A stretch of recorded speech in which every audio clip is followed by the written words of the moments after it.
Hello again. So, I tested out the saddle. It was a bit rough going at the end, at about 35 kilometers or so. Here you can see the trip from here, center of Wroclaw, and then to this. There's a lake here, or a pond as it's called, and then here to the bottom.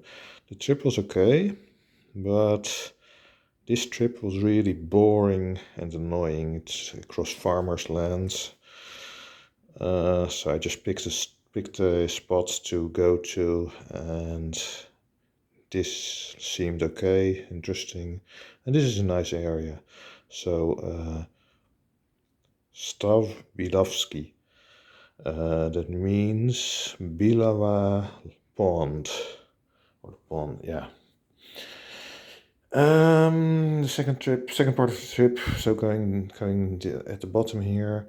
It was through farmers' land, and it's very annoying. It means open land and very few trees. And it was overcast at the first part, very sunny in the second part, and yeah, there's no shade or anything. It wasn't that hot, but it wasn't nice. I just don't like the landscape. It reminds me too much of the Netherlands. The saddle. So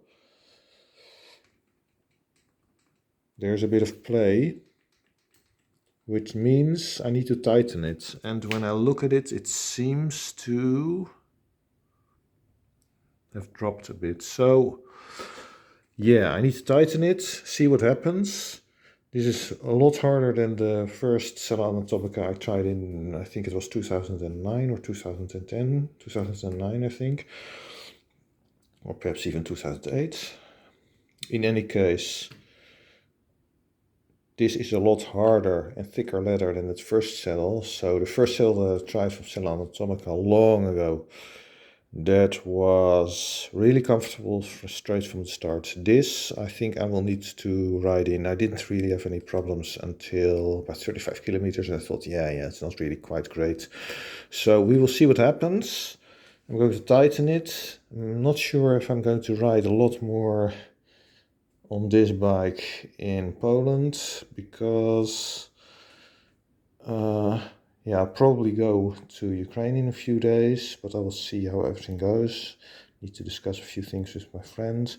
I tried riding with the ball of my feet on the middle of the pedals, same as is done by many students or many pupils from schools even in the Netherlands. And something that I mentioned in previous videos, that has been promoted by Pedaling Innovations as being an innovation, but it's just, of course, normal. It's age old. And I must say, I'm not quite convinced yet that it really works, but I had some issues. Now you need to change the saddle height, and with this saddle and with the seat post especially, I had the issue, and that's also because of the extremely bad roads. I mean, huge bumps that you get into here in Poland. The seat post kept going down, and I tightened it quite a bit. So yeah, not sure. I need to remove the grease. So the grease is normally used to keep it from binding. In case of corrosion, especially between aluminium and steel, you can get galvanic corrosion. That means a white powder, and that means you can never get the seat post out again. Then you need to remove it by using chemicals. Okay. This was an issue. This was getting loose, and the phone gets all the shocks. This worked surprisingly well, and it's the cheapest one I used yet. I wished some better actual how do you call it, suspension with some that absorbs, that it doesn't just go up and down continuously. But of course that is slightly done by the rubber. It's not real absorption of the energy from the motion, but okay, it's good enough. It's fairly good. Yeah, this is how I put the lock, because there was no other way. A chain lock is nicer. You can wrap it around the seat post very tightly. This is not very nice. I don't like this. Yeah, so that's it for now. I will add something more if and when I see something interesting. Bye.